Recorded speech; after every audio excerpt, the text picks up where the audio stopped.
The air hung thick and acrid over the ruins of what was once a bustling city. Buildings clawed at the overcast sky, skeletal remains of a forgotten era. Dust devils danced in the cracked streets, swirling around chunks of pulverized concrete and twisted metal. And in the heart of this desolation stood it, the prophylactic predator. It had emerged from the depths of the forgotten sanitation system after the Great Collapse, a grotesque mutation born of discarded refuse and festering chemicals. Initially, it was small, a shuddering mass of semi-translucent latex, barely larger than a rat.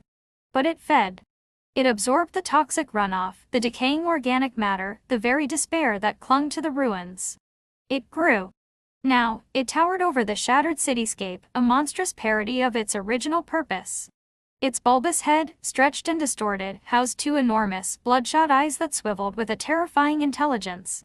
A gaping maw, ringed with rows of jagged, yellow teeth, dripped a viscous, foul-smelling fluid. Its elongated, flabby arms ended in clumsy, yet surprisingly strong, appendages. The faint ridges and textures of its former design were now grotesque bulges and pulsating veins. The few scavengers who dared to navigate the ruins whispered tales of the prophylactic predator. They spoke of its silent movements, its unsettling squelching sounds, and the horrifying shriek it emitted when it captured its prey, usually mutated rodents or the occasional desperate survivor. It was a symbol of the world's folly, a walking testament to waste and neglect.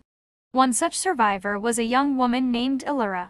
She was nimble and resourceful, having learned to navigate the treacherous landscape since she was a child. Today, she was hunting for scraps near the old medical district, a particularly dangerous zone rumored to be the predator's primary hunting ground. A low, wet thud echoed from the alleyway ahead. Illyra froze, her hand instinctively gripping the rusted pipe she used for defense. The stench of decay intensified, a sickly sweet odor that made her stomach churn. She peered cautiously around the corner. There it was. The prophylactic predator was hunched over a pile of debris, its massive form obscuring whatever it was consuming. Its movements were slow, deliberate, each squelch of its rubbery body sending shivers down Illyra's spine. Fear threatened to paralyze her, but hunger was a stronger motivator. She knew this area held valuable medical supplies, and she couldn't afford to turn back empty-handed. Taking a deep breath, she moved silently along the edge of the buildings, keeping her distance. Suddenly, the predator straightened, its enormous eyes locking onto her. A low growl rumbled from its distorted throat. Illyra's heart leapt into her chest. It had seen her. There was no time to hide. She bolted, scrambling over piles of rubble, the wet slapping sound of the predator's pursuit echoing behind her. It was surprisingly fast for its size, its clumsy limbs propelling it forward with an unsettling speed. Illyra ducked behind a collapsed wall, her lungs burning. She could hear the predator crashing through the debris, its heavy footfalls shaking the ground. She knew she couldn't outrun it in the open. Desperation fueled her next move.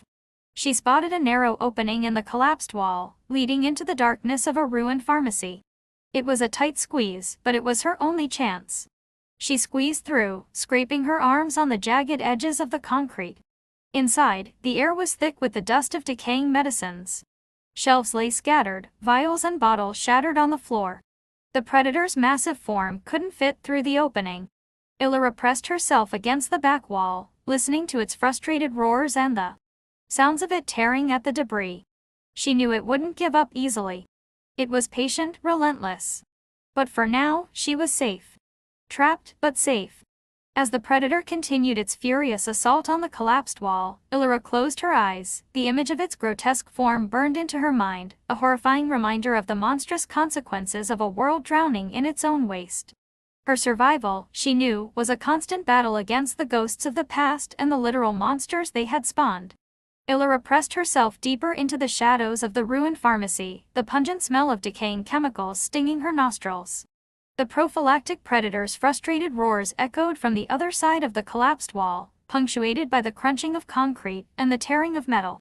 She knew her reprieve was temporary.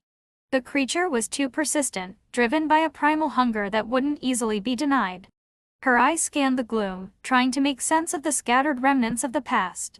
Broken vials lay amidst drifts of dust, their labels faded and illegible. But amidst the chaos, a few intact containers caught her attention. A small, metal box labeled sedatives, high potency. Several sealed ampules of a viscous, dark liquid lay within. An idea, desperate but potentially viable, began to form in her mind. The predator was a creature of instinct, driven by its need to consume.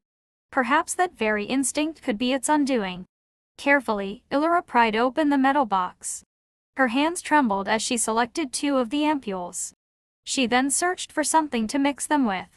Her gaze fell upon a shattered bottle of what she vaguely recognized as a thick, sugary cough syrup, its cloying sweetness still faintly discernible.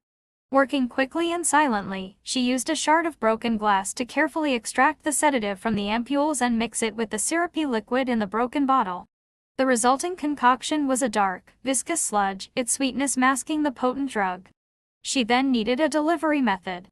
Her eyes landed on a length of flexible, rubbery tubing, likely part of some long disintegrated medical apparatus. It was long enough to reach through a gap in the collapsed wall. Moving with painstaking caution, Illyra approached the opening. The predator had temporarily ceased its assault, its heavy breathing and occasional wet squelch the only sounds emanating from the other side. She could just make out its massive, distorted form through a small crack in the debris. Slowly, carefully, she fed the rubbery tube through the gap, inch by inch, until the end was just visible on the other side, near where she estimated the predator's feeding maw would be. Then, using another shard of glass as a makeshift funnel, she slowly poured the drugged syrup into the tube. Gravity did the rest, the viscous liquid inching its way towards the unsuspecting beast. The waiting was agonizing. Every creak of the rubble, every shift in the shadows, made her jump. Finally, she heard a series of wet, slurping sounds. The predator was feeding again. Hopefully, it was consuming her poisoned offering. Time stretched into an eternity. The roars and thrashing had stopped. Now, only heavy, labored breathing could be heard. Illyra held her own breath, straining her ears. After what felt like hours, a long, shuddering sigh echoed through the debris. Then, silence. Cautiously, Illyra began to clear away some of the smaller pieces of rubble blocking the opening. It took all her strength, her muscles screaming in protest. Finally, she created a space large enough to peer through. The sight that greeted her made her heart pound. The prophylactic predator lay sprawled amidst the debris, its massive form unnaturally still. Its bloodshot eyes were half-closed, and a viscous drool, now mixed with the dark sedative, oozed from its gaping maw. It was unconscious. Fear warred with a surge of adrenaline. This was her chance. But what could she do? She couldn't possibly hope to kill it with her rusty pipe. Then, her gaze fell upon a sharp, jagged piece of metal protruding from a twisted beam, a remnant of the city's skeletal frame. It was long and pointed, potentially lethal if wielded correctly. Taking a deep breath, Illyra squeezed through the opening, her movements slow and deliberate. The stench of the creature was overwhelming, a nauseating mix of decay and chemicals. She approached its massive head, her makeshift weapon held tightly in her trembling hands. Doubt gnawed at her. Could she really do this? And the existence of this grotesque being, this symbol of the world's ruin.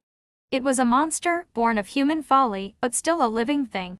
But then she remembered the whispers of the scavengers, the horrifying shriek of its prey, the constant fear that had been her companion since childhood.